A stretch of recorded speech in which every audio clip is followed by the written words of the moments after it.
There we go. Oh, okay. Welcome to the November 18th, 2025 session of uh, Tapper and HamSCI technical session. My name is Dave, KV0S, and this week I have been working on uh, some cleaning up the shack. I've gotten myself reorganized to do some more start a new programming project, so that's kind of fun. And um, taking care of other business of the house and getting ready for the holidays. So that's about it.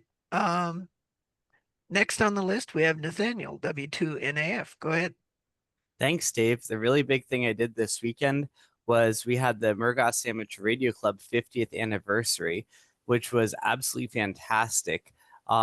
We had Father Murgas, I think I explained last week, was a Catholic priest who is also an architect and botanist and radio experimenter. And he ended up emigrating from Slovakia and lived in Wilkes-Barre, about 20 miles south of Scranton. And he developed the first overland communications techniques, which he demonstrated in 1905. He got a patent for it in 1904 and demonstrated in 1905. And Marconi actually came to go visit him in to learn from him on how to do this. So Marconi was paying attention to this guy. So I'm a member of the Murgas Amateur Radio Club, which celebrated their 50th anniversary this year and is named after Father Murgas. And so we had a historical reenactment of that transmission from Wilkes-Barre to Scranton, and we got involved the mayors of both Wilkes-Barre and Scranton and the presidents of two universities to send messages to each other on voice and Morse code, and it was really quite the thing. And so it is recorded on YouTube, so I can put the link in the chat if anyone wants to watch it. It was really great. And then after that, we did November sweepstakes, and we got 164 QSOs over the 2 days. We had people from the Blind Association participate. We had students, we had professors, community members. It was really a good time. We did not make a clean sweep. We got 68 out of 85 multipliers, but it was a lot of fun. And as I was telling Dave before, our new research assistant who's working on her job is going to be to get these RX 888s all pulled together and configured and deployed. She has officially started, met with our IT security team. We have the green light to go ahead and keep working on everything. So I'm very excited about that. Okay. And yes, then we had another new student join our project working on the magnetometer project, and he met with Dave Witten today and our magnetometer group, and I'm sure Dave can talk more about that. So that's it for this week. Back to net. Very, very good. Next on the list is Dave Witten, and I hear his voice coming through the microphone. Dave, are you there? Just in the nick of time. I hope you can hear me. Is that loud enough? Yes, it's working. Okay. Well, I was listening to you all very well, but things just get more and more messed up here. But anyway, and I have no video, of course, but yes, I enjoyed meeting with Jackson this afternoon. He seems a very bright guy. It seemed we spoke a common language, and he didn't know some of what I was talking about, and I didn't know some of what he was talking about. But that's about normal. Um, but all in all, I think we're off to a start, and I need to get him some bits and pieces to bang against as quickly as possible. So that's it for me. Right Okay, very good. Next on the list, we'll call on Clint, KA7OEI. Go ahead, Clint. Hello. Don't have too much to add, just doing more measuring and stuff on RFI suppression at various frequencies here, like I mentioned before. Listened to the Aurora last week. Well, yeah, but and saw a little bit of it even in the somewhat busy city lights here. but a good friend north got some good pictures of it, where it was quieter or less bright, as it were. But it still wasn't as impressive as the ones from May of last year, which I had front row seat to. So anyway, back to you. Very good. Next on the list is Dave H. W6OQ. Go ahead, Dave. Yep. Hello. Yeah, there were some in just north of California here. I read in the paper that there were some northern lights to see, but not right here in my neighborhood. Too many clouds. That's about it. Thanks a lot. Okay. Next on the list is David McGaw. Go ahead, David. Oh, good evening, everyone. I missed last week because I was in the hospital. Oh, I was supposed, well, I had developed a hernia moving an air conditioner earlier this summer. Um, was supposed to got repaired, but then it swelled, and I had to call the ambulance, go to the emergency room, second surgery, overnight stay in the hospital. So that was all last Monday. Not all better, but getting on the mend. Still kind of sore, but hopefully that will resolve. But I'm definitely thinking of the remedy being worse than the original condition at this yes. point. So, Um, sounds like an expensive air conditioning. yeah. Well, as I'm learning how to ask for help. Especially since I'm not supposed to lift anything substantial for a while. Um, and I did get to see the aurora somewhat when that happened. That was interesting. Some of us around here in the Northeast did get some reasonable skies. It was cloudy here, but I could actually see the green and the red um, through the clouds. And then there was an interesting phenomenon. Shall we say. I had a Zoom appointment with a therapist on Wednesday, and she had to cancel out. And then we rescheduled on Thursday, and I discovered it was because she had a migraine headache. And I said, I wonder if that was from the storm, the geomagnetic storm. And it could very well have been. I do know people who are very sensitive to the aurora and geomagnetic storms. So yeah, that was a very strong one. And Yeah. yeah, it was fun watching it on the bands and or the lack thereof and Yeah. such. Um, so and we're continuing to work with our CubeSat ground station. Uh, an interesting thing that I've been tasked with is trying to get an idea on the drift of the real-time clock on board because somebody didn't think about how important it was to have a good clock and just put in a garden variety um, crystal oscillator and drifts all over the place several seconds a day. And so, oh well, um, but it is actually fairly easy to pick up the beacon with a omnidirectional antenna. So even I'm struggling to figure out to get the decoding going. We've got software from Montana that's supposed to do it, but we're having trouble duplicating it. But if here's a question: if anyone knows how to uh, uh, decode 9600 or 12192 GFSK, Gaussian frequency shift keying, it seems to be a standard, but I haven't found. I'm having trouble tracking down the software that decodes it. If we can talk later if anyone has a clue as to how to do that. I guess that's about it from New Hampshire. Back to net. Very, very good. Next on the list is Jonathan, KC3EEY. Go ahead, Jonathan. Hi, everybody. I was so I was busy the past week, speaking with Bill Engelke about the VLF server architecture and configuration.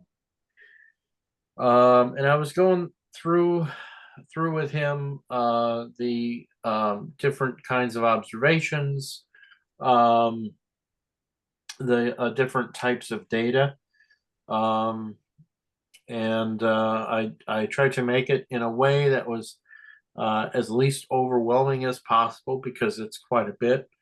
And I got him more comfortable with everything, and there's a fairly clear path forward.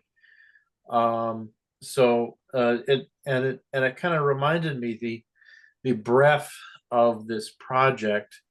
There's so much to do to get to the point where to finally get to the point where we should be having the systems out in the world and collecting data and visualizations.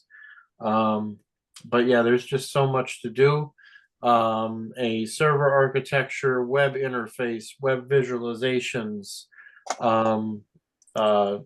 testing of the hardware, um, um, testing and getting into production a software image for the VLF systems, and and documentation. So the like everything that that is being done for the RX 888 and the Grapes and the personal space weather station server, and all those moving pieces have an equivalent for the VLF system. So since it's only me working on it a couple hours a month, it's moving very slowly. So if anybody is willing to lend a hand, I would definitely appreciate it, because there's just so much, which is doable, but it's not doable in a reasonable amount of time by one person working a couple hours a month. But anyway, so yeah, if anyone is interested, please let me know. Also, Jonathan, quick comment on that. yeah. If you are able to identify some specific tasks or things that you want done, or if you wanted a student, that might help us to recruit a volunteer, because sometimes general calls for help are a little harder to identify. But if you have like more specific things in mind, we might be able to have a more targeted effort to get volunteers. Okay. One thing off the top of my head, PostgreSQL, if anybody has any background in that. I need to create two databases and interface them to the website and the VLF data. So if anyone has any background in that, please let me know. That would be a big help. But also, lastly, one of the members of the VLF community and author of Radio Nature, which is a great book describing natural radio missions, and has a lot of example circuits that you can use to capture these emissions. He was working with somebody on designing a completely isolated VLF interface, which included an isolated DC to DC converter and an opto-isolated signal interface, where he basically uses these ultralinear opto-isolators to create and he creates a voltage to current converter and creates a linear system where the signal going in is the signal going out, but it's completely optically isolated. It's an amplitude modulated type of thing. It works quite well, but one of the reasons why I wanted to mention it is because the DC to DC converter is the same as what I use. And what it has is the positive and negative voltage inputs and outputs both have an LC circuit, a common mode filter choke, like the ones that you would see on AC power supplies, and then another LC circuit. And this is on both the positive and negative and the input and output. So you have 1, 2, 3, 4, 5, 6, 7, 8 inductors and 2 common mode frequency chokes, which I thought was an interesting topology. Nathaniel, perhaps maybe something we could try with Elmer. Okay. Because it's just chock full of filtering there, and that might have some promise. So maybe I'll bring that up to Elmer. And that's all I have. Back to the net. Okay. Next on the list is Phil Karn, K9Q. Go ahead. Hey guys, not not too much to report tonight. I did push over a few bug fixes to KNIQ radio, but other than that, not a whole lot to report. Go ahead. Very good. Appreciate those bug fixes. Next on the list is Scott Newell in 5TNL. Hey everybody, I was too busy at work to fix or break anything this week, and it sounds like Zoom is doing fake stereo again tonight, and that's it for me. Back to net. Very good. Next on the list is Tom in 5EG. Go ahead.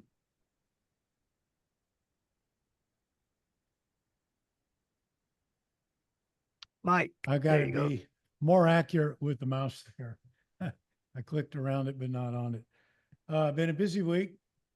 Downloaded the update to the Infineon tool set for the FX10. A good update. A lot of extra tools. It was smooth. Everything seemed to work great. I was a little worried about Eclipse because of the bad experience with that on the Altera tools, but that installed and worked great as well. So, so far the Infineon software has come in pretty clean. I haven't actually used it to do anything, but the tools install and they run on Ubuntu pretty well.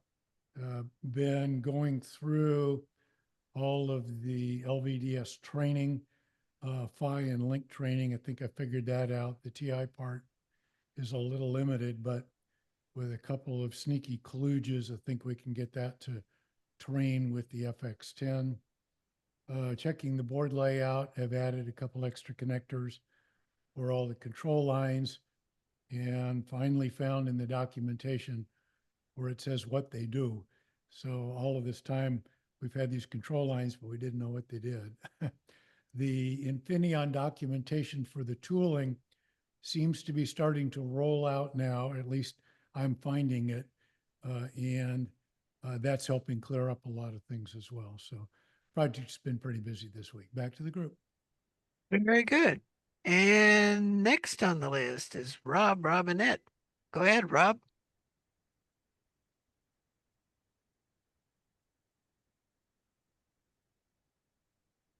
Well, he was there. I am here. Can you hear me Okay. now? Yes. I've been catching up on many projects around the house here, so you're on my phone at the moment. Although I'm in my returned to my desk, and so let's see, HamSCI related stuff. I guess the most interesting thing we did was work with Tim Duffy and Philip at K3LR over the weekend, and helped them identify some sources of, well, a specific source of RFI, which was severely impacting their high frequency performance. It turned out to be a split air conditioning system. It's, I think, not uncommon source of RFI in homes these days. It was turning on and producing hash from 15 megahertz up through 28 megahertz, raising the noise floor by 15, 20 dB in those regions. So I think that they identified it as a source, just turned it off for now, but they're working on suppressing it. I mean, they need those devices, and they have dozens of them around the property. But Carol, KP4MD, has an extensive online tutorial about how she went about suppressing noise RFI generated by her HVAC system.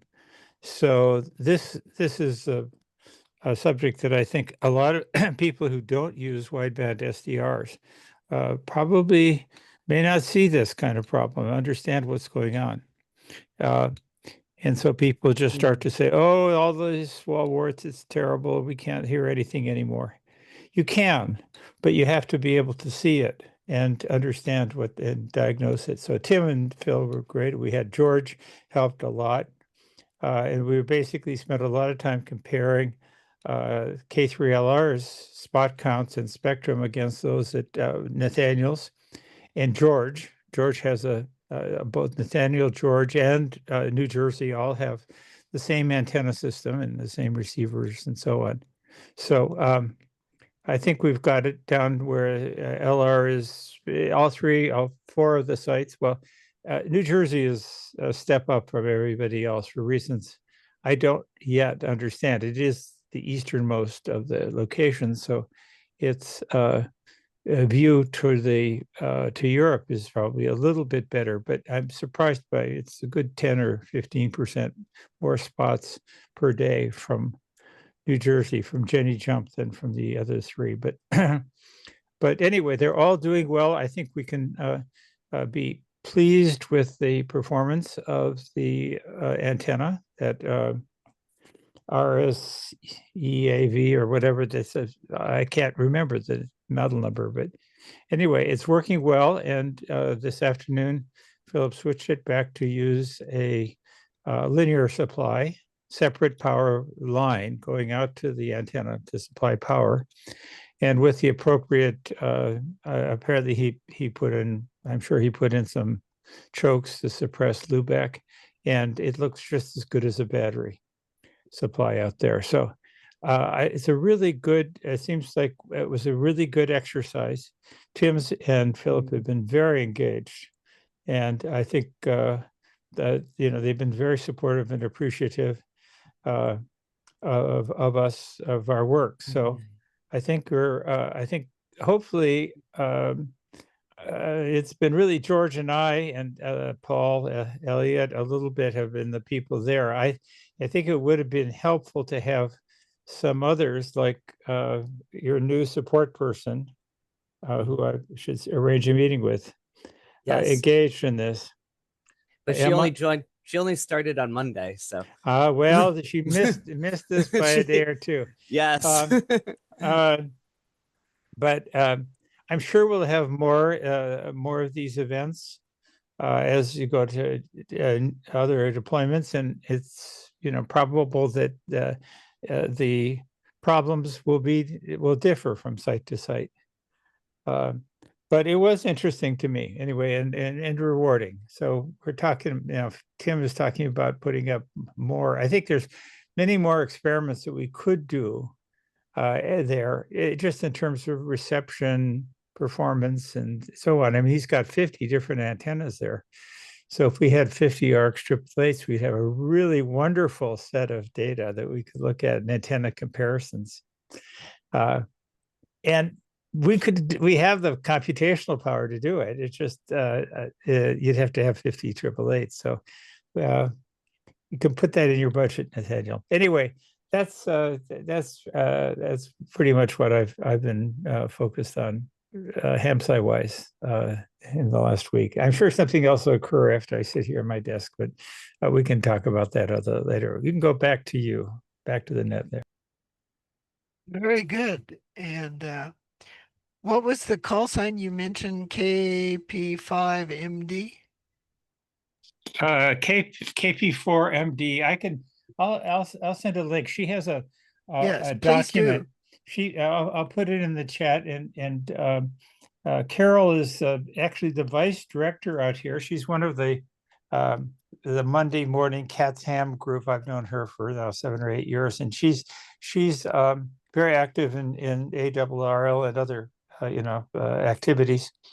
And one of the projects she did was to learn how to suppress her RFI. So by no means her only skill, but she did a wonderful little presentation showing how she added the RFI suppression, core comms and toroids and so on, and the importance of where they were located. It makes a difference where you put them physically. Very good. So I'll send a link to that. I can get it in a minute. So I'll put it up in the chat, and I'll send it. I can send an email to the group. I actually suggested, I forwarded it to a friend who's become the technical editor of QST. And because it seems to me, I don't follow this stuff, so maybe there've been articles like this, but this is Tim seemed to be vaguely aware of these HVACs as a problem, but it wasn't until we really showed him, here, look at your 0 to 30 megahertz spectrum. Now, see what happens when the split machine turns on, and here's what happens when it goes away. It's just dramatic. Yes. So anyway, I'll put this up into the chat, and you can link to Carol's presentation on the subject. Very good. I do have an email from Michael. He's home, but he has a 10-hour shift tomorrow, so he's already gone to bed. But wanted to send his greetings to everybody. So I think we're called on everybody, so we will go to general discussion.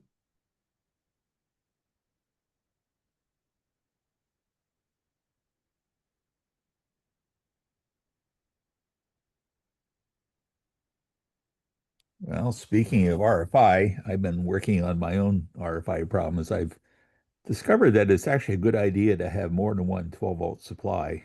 Have a totally isolated, clean one, low power for driving preamplifiers and such things. That does seem to make a difference. Doesn't fix everything, but it sure helps.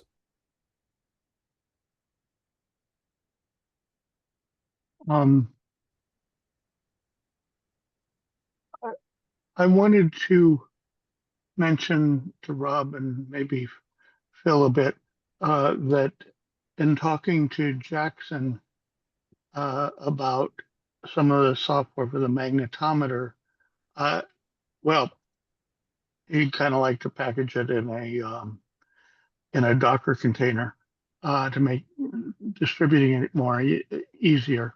And I wanted to understand if you're still, I haven't talked to Michael lately, if you're still pursuing running the radio components of the system in a Proxmox VM. Is that still the plan? I think it's a good idea, but I'm not ready to go be the person to implement it, and maybe. Okay. But I think it would be desirable. I think that it's the liability issue here is how to minimize the Understood. organization's liability, and I think you wouldn't I want think You want to run real-time stuff inside of a VM? It works fine. Yeah, no Well, problem. all right. I've been doing it at Okay. several places. Yeah, the VMs are Phil, are I think are you have ways, there are ways to configure them to you associate a USB port with the VM, and the latencies and overheads are almost invisible. So it's really, it surprised me. I was surprised by it, but there's absolutely no Well, performance costs in our application that I could see. I my guess as long as you have enough memory, it's you don't do any paging. my VMs tend to my really gobble up memory, I've noticed. well, there would pretty much be one container running, I suspect there, plus a Docker container in a but and I haven't looked closely at Proxmox, Well, but that's it. QEMU does let you get at the affinities for the CPU cores, I believe, if it's a QEMU container. Um, the It's not some of the others like Incus, the Linux CT containers may not allow you to do that. But anyway, that wasn't my big question. I just want to say that these questions,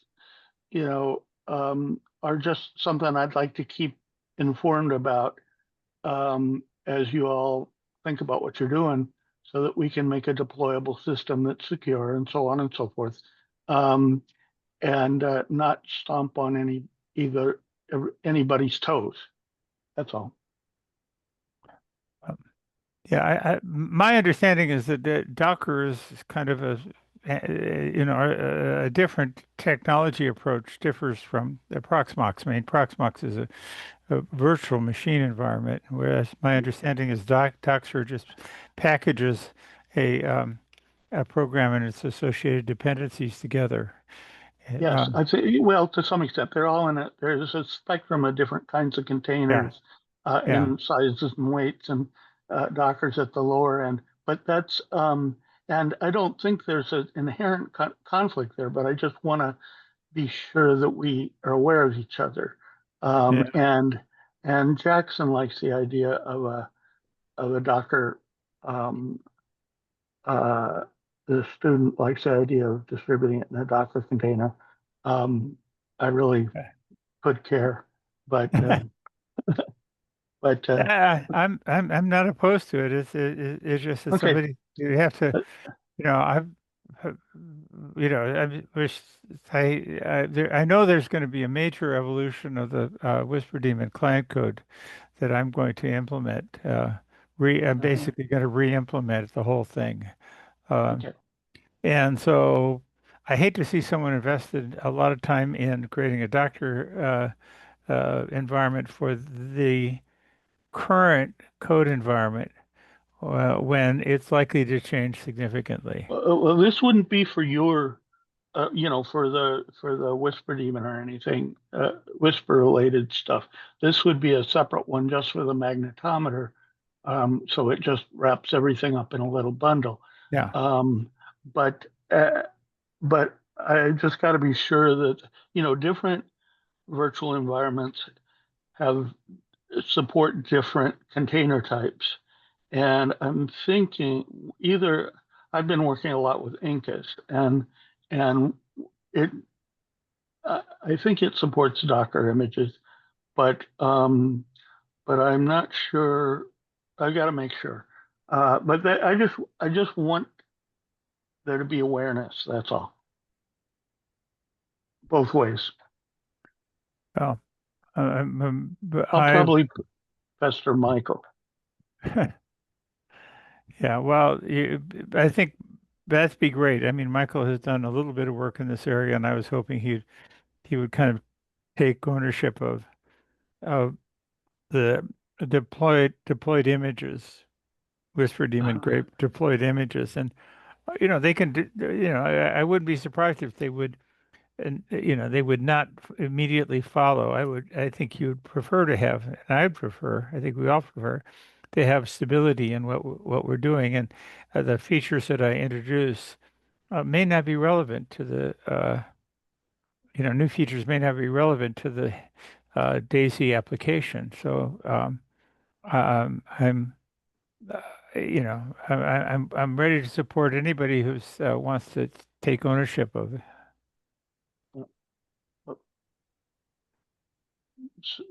Keeping things as simple as possible, but no more so, um, is kind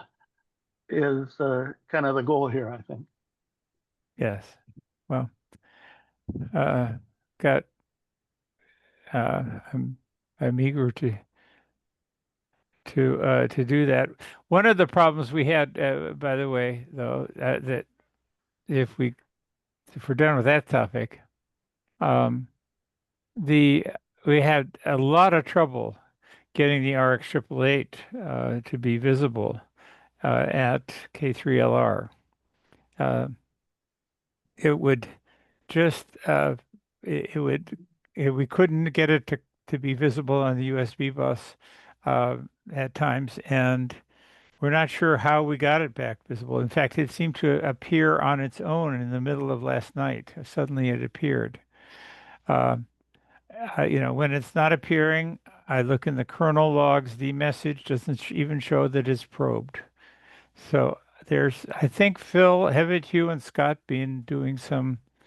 Have you considered this? I thought I'd heard that you were talking about the problems when there were two radio Ds and images that came up in sort of instances trying to talk to the Well, bus. first one that comes up will get it. The other one will just keep retrying. I mean, just don't let Okay. that happen. That's all. Well, that wouldn't explain why it doesn't appear at all. It's you. Yeah, but No, it wasn't. I No. I've booted systems with 2 instances running and neither got the radio. And then LSUSB doesn't show anything. The kernel logs just show errors. But it's not consistently repeatable, so I've had trouble tracking it down.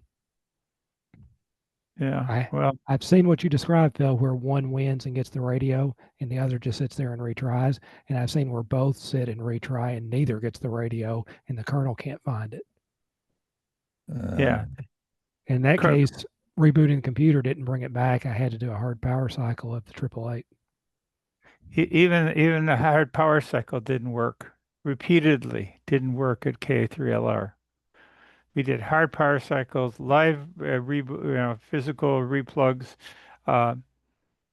Could not, there was a whole period yesterday afternoon where it just wouldn't appear, and there was no record in the kernel log of the device being identified. That sounds just like the 888 in northern Utah before B-Link died. It was doing exactly the same thing. Really? Yes. Brett pulled his hair out, replaced plugs. It would just randomly work, then it would go away, but it took anyway. Hopefully, so it was a B-Link problem, not a well, the B-Link failed not too long afterwards. In both cases. Yeah. We've gone through 2 B-Links in northern Utah running. You really have had a problem out there with B-Links, and I'm not aware anyone else has had them. Well, part of it has to do with the fact that we can't run air conditioning, so we have 130-degree Fahrenheit ambient air environments, and there's not much we can do about that. We can't afford to run an air conditioner. But I don't think your CPUs don't seem to be that hot. But maybe the other parts of the B-Link. Brett was taking it apart and discovered that the way the most recent B-Link we had was that there was no cooling of the power supply. It was separated. It was physically separated, and the air from the CPU fan could not cool effectively some of the power supply components. And that seems to be, and he reported that that's an observation made by other people online on those units too. There might be changing the physical layout of them, but I don't know. Maybe it's going to take effort like the 888 itself to modify them and keep them cooler. I don't know. And are there other? I haven't looked for other sensors inside the B-Link that could be monitored. I only look at the CPU temperatures, and got the CPU temperatures down to 40 C in that region. Yeah. I mean, I'm running the cores at 1.4 gigahertz, except for the Radio D cores, which I run Right. at 2.8 or 3.2. But 16 core system has two cores running at 3.2 and 14 at 1.4 gigahertz, and you'll see, I mean, there are sites where the CPU temperatures are in the 36 degrees C, go up to 39 when all the cores fire up and start running. But that doesn't mean, since we have different models of B-links out there, um, I'm not certain about what the capabilities are. I think I should look around at LM sensors, right? Is the way you look at the sensors on a machine. And maybe there's more sensors that we could be monitoring. Not much you can do. I mean, only control I think I have for temperature effects are CPU clock speed. I don't think there's anything else to be done. There's no control of any other fans. So anyway, it's something to be aware of. I know I guess I stuck my neck out there and told Nathaniel that the 5825s were the machine to choose. And I haven't really looked inside of one. Yeah. Well, yeah, so the one that failed, we got a warranty unit, and the 16 core Ryzen is replaced with an N100 Intel Oh, yes. with no hard drive or memory. So I'd last I heard is that we're arguing that this is not satisfactory for warranty replacement. So Sure isn't. It's the yes, N100 is N100 is useful for what? I don't know. It's it's very low performance. yes. Ah, what is it? It's a 4-core Celeron or something class. Anyway, I hope this isn't this problem that you've seen, and um, I don't know that anybody else has had B-links die on them. But this is a peril of using a machine that is really designed for another market, for the gamers market, not for ours. Well, we'll see how this goes. Okay. I mean, I don't want to sound cavalier, but I mean, I know that you guys have been doing a lot of testing on this, and we are trying to make a low cost system. And so, we're Okay. trying to do a bunch of them. We'll get it to work. Okay. Well, good. I appreciate your understanding on this. I feel a little apprehensive about being the recommender of this thing, and now Rob, finding. I know you and your team have worked extremely hard to try to. So Okay. we'll be okay. Okay. Well. And I did, yeah. And I am very excited to I'm glad we finally have someone that's going to be dedicated to getting our systems configured here at Scranton and documented. I think she's going to really help pull the team together. So I'll send her a note. I was going to propose maybe if she's available this week, Wednesday afternoon would work for me, but yeah. And she will be. She's on this full time. So she'll be able to do it. This week what's her background? She just graduated in May with an undergraduate in physics from University of Pittsburgh. Okay. How did she find her way to you? I put a job posting that said exactly what we wanted, and she saw it on LinkedIn and applied. And we interviewed her, and yeah, she lives in the area. She just graduated. She was hoping to go to graduate school, but I guess with the different a lot of grad schools cut back on their offers this year. So Yeah. Yeah. Okay. Well, we'll see if we can't keep her busy and yeah. maybe who knows? Maybe we could learn something from her. Yes. Um, So, okay. and she's started working with Gwyn too. So she joins on our Wednesday morning science telecons, and so she's now on. I handed her my Eclipse personal space weather station data, and I handed her Gwyn's uh QEX manuscript in code, and she got that to run on her laptop already. And so, we're starting to talk about outlining a paper. So she's working with Gwyn Yeah. on that. We talked to Gwen showed us some of his what he's working on for AGU, and he mentioned how fantastically computationally intensive the FarLab part of it was. And I understand that is that a funded project to revise or re-implement FarLab? There is. So it's not been formally announced yet, but Kukai and myself and Gwyn and we wrote a NASA grant proposal and got that submitted last January, I think. And it was selected for funding. And that does involve putting Kukai on that to re-implement FarLap as an open source code.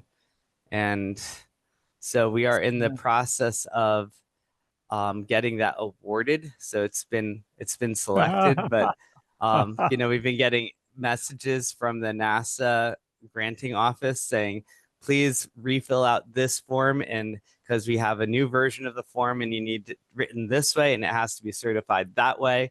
And then we submit that, and then they say thank you.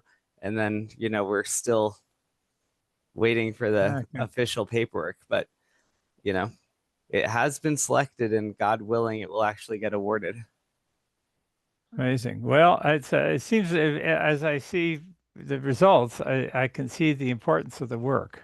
I mean, this is and getting it open source is key. I mean, I just can't imagine.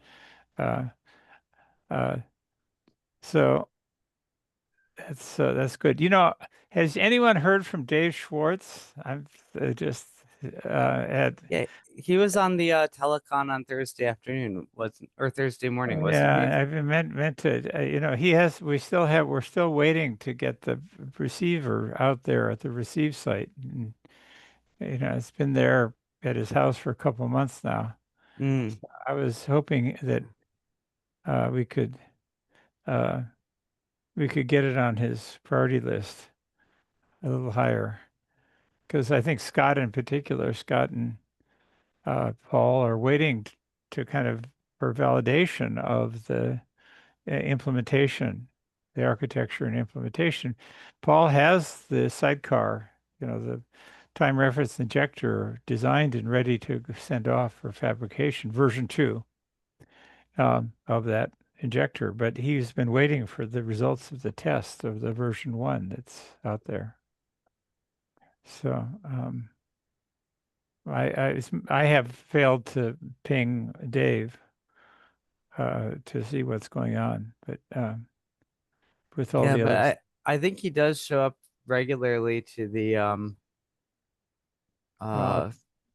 Thursday morning telecons. Okay. Well, I'll try to be there Thursday. I should start with an email anyway. That's what I should do. I'm still trolling through the Whisper Demon server re-architecture stuff. Yeah. Latest thing to learn about is WireGuard mesh networking. New which is a marvelous capability. I couldn't believe it could be done. Yeah, so what is this WireGuard mesh networking? Well, you know how typically you think of WireGuard as a point-to-point VPN tunnel. Right.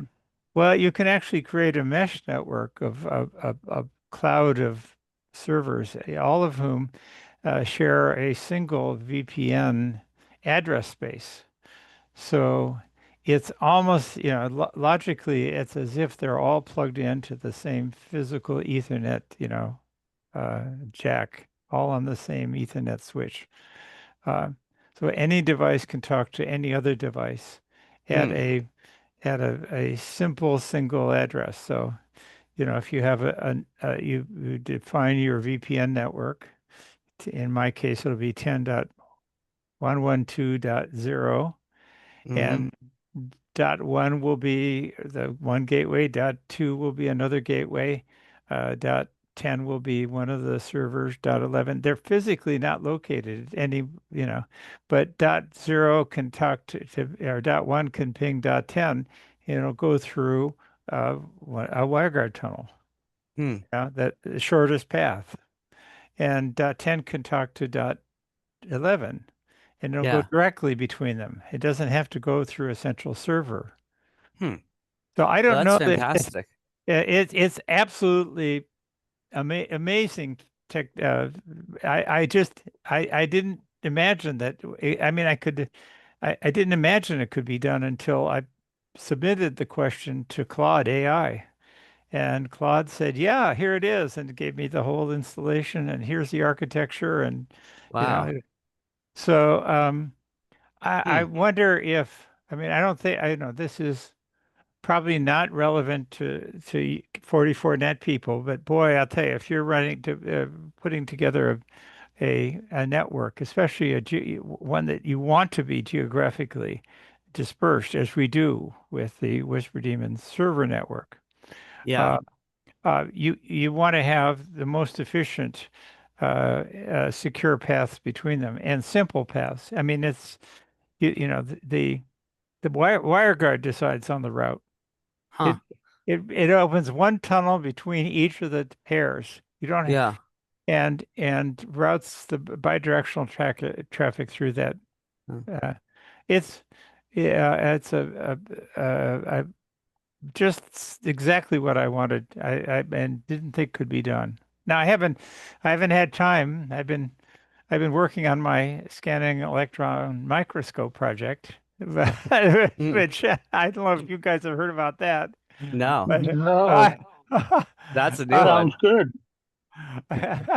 I've got one of the residents here is a retired Stanford professor, who is I think one of the first people, if not the first people, to develop it back in the 60s or something, or early 70s, developed the scanning electron microscope. And he has reclaimed from his Stanford lab the core components of one, and assembled it down in we actually have a lab here at my new residence, Wow.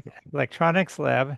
And down there he has this thing. He's got his, you know, $30,000 vacuum pump, and um, I can share some pictures of it.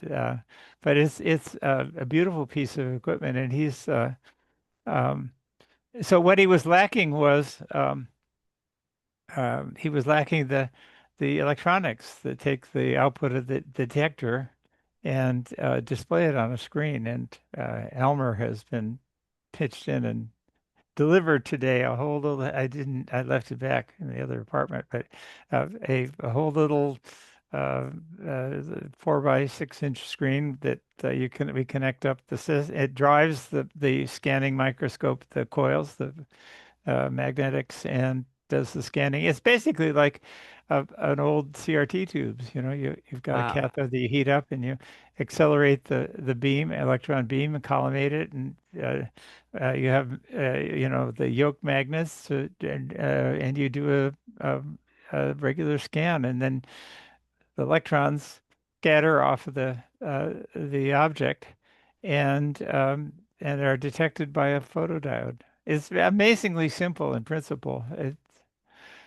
And so my skills, especially Elmer's skills, were exactly what he was lacking. So anyway, he's a real mentor. He's 89 and still working in the Wow. lab. So you see, there's a long future for you guys to play with science. Anyway, That's so great. um, anyway, that's so I'm still learning. Of course, the database project has taken me into new things, and I'm absolutely I signed up for the expensive Claude subscription because there's no reason to write code anymore. I mean, you know, I mean, this Claude generated in 15 minutes generated code that it would have taken me months. Wow. You know, all I had to do was you know, and it's some of its errors were Yeah. just due that I didn't fully specify the problem, and others were that you know that he didn't that it did not fully understand the implications of some things. But he'd give me a piece of code, I download it, I run it, I'd say here's the errors, I'd copy and paste it. Here's what came out of the log file, and oh yeah, it looks like I overlooked this, and here's another piece of code, and you know, in 15 minutes I had 1,000 lines of Python. It worked. Claude and I have been getting very chummy lately too, but we hit a small impasse with some code it wrote, and I I said as much, and it came back with let's see, doesn't work. Let's nuke it from space. I still haven't figured, but then we went on. Yeah, Nuke it from space. well, I have it hasn't got quite that loquacious with me so far. So That's a line from Just Alien, once. by the way. What's that? It's a line from Alien. yeah, Nuke it Is from that Earth. where I figured Yeah. it had to be from something, It but was from Alien at the end. You know, they want to run off. You know, just nuke the xenomorph from orbit. oh, thank you very much. That puts my mind at ease, I guess. yeah. uh, Well, yeah. I found a code teacher, and he says coding is now envisioning and then code editing, and Yeah. the actual configurations are in the uh, you know, if it isn't the way you want it, you tell it and it reconfigures it to a different configuration, and you have to finally say this one's good enough. But telling it exactly what you want is actually quite hard work. You know, Yes. Yes. I've been spending a lot of hours writing requirements.md files. Yeah. And Well, that's And I and and you getting would the wording, getting it just right. if you do put the effort in, you'll get to where you want to be faster. Oh yeah. But Yeah. I've also learned that working with the students on their software engineering master's projects and things like that, and from working with you guys, getting those requirements documents right at the beginning is really important. Yep. Yeah. Oh yeah. Yep. So yeah, the It's, more we get it written down. But it's easier for everybody, whether you hand code it or AI code it. It's Mhm. still easier to do if you have specifications. Yep. Absolutely. Ah, well, anyway, I've been I gave it my code to start with on the servers, and I said here's how I've been doing it. And I mean, the previous way, I'd receive the spots, right? I'd run them through some bash to validate it. Then I'd run it through some awk, and then it went into a Python routine that Gwyn wrote, and then it would come back to bash. So I said, here's the block of code, here's the flow of the data. It asked for here, give me some lines of the input, and give me some lines of the output, and it was 98% the coded Python coded generated was 98% correct the first pass, and it took 2 or 3 passes of oh, you missed this, you missed that, but it was I was done in a couple hours with something I just dreaded. uh, Really, I dreaded for years that I would have to re-implement this. So that's as part of that, I ended up knowing where everything should go normally. Phil will be happy with how the code is Linux standards compliant now, and So I have to go back and do the same thing to the Whisper Demon client, including the grape stuff, and let it rewrite that. But that's that code's working, so I don't really need to. I don't have an immediate need to change it. So. Yep. I'm gonna sign off in a minute, but I guess if you guys are watching the HamSCI Google group, we've had a spam issue, so I of course apologize for that. And I removed the users that posted this spam or the phishing attempt. And I also our typical procedure for letting people join the HamSCI Google group is they say, I'd like to join, and then I ask them to type in a couple of sentences about why they want to join, and if their sentences have a call sign in it or say anything about ham radio or science or HamSCI that looks reasonably appropriate, I will accept it, and so will the other moderators.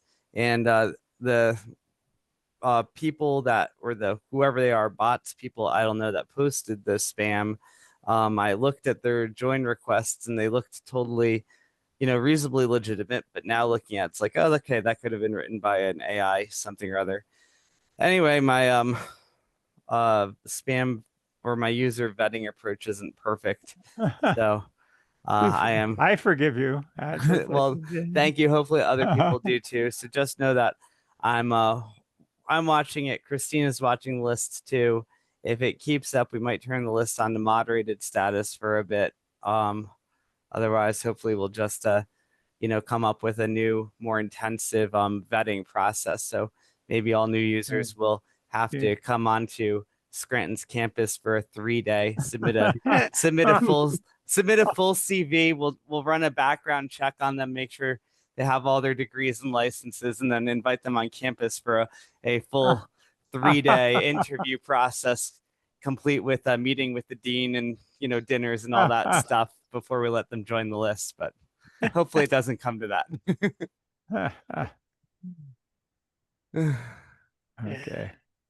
Anyway, thank you so much, everyone. I will be in touch, and I will be on some conference for a lot of this week. So I probably won't be able to join the meeting with you and Emma, Rob, since I have to be on these other conferences. But I think I've been working with her a lot over last week. She has a good sense. She's meeting with Majid tomorrow to get a hold of the equipment. I have her set up with a space up in the lab with access to GPS ports and our 48 port or 24 port HF splitter that freaks everyone out. But I think it will come in handy when trying to test 25 systems all at the same time before sending them out. So we'll see. But you don't have that many AAAs, so no, right? but yeah. I don't. I've sent you a note. I guess at the moment we're K3LR is back online, but yes. But it looks like if Clint is right, then then they may need a new B-Link rather than a new AAA. So maybe I'll send Emma out and she can hand deliver one and meet them in person out there or something like that. That might be a valuable trip. Yeah. Right. So I mean, I am glad that we have her because she will be more of a, she will be able to handle these support calls a little bit better. I would love to train her to support sites installations. We need somebody who can do. Yeah. So hopefully she'll be able to help out with that. Good. Okay. So, well, I'll send her an email right after. I'm going to be out too. So 73. All right. 73, everyone. Dave. Okay. Have a good night. Y'all take care. Good night.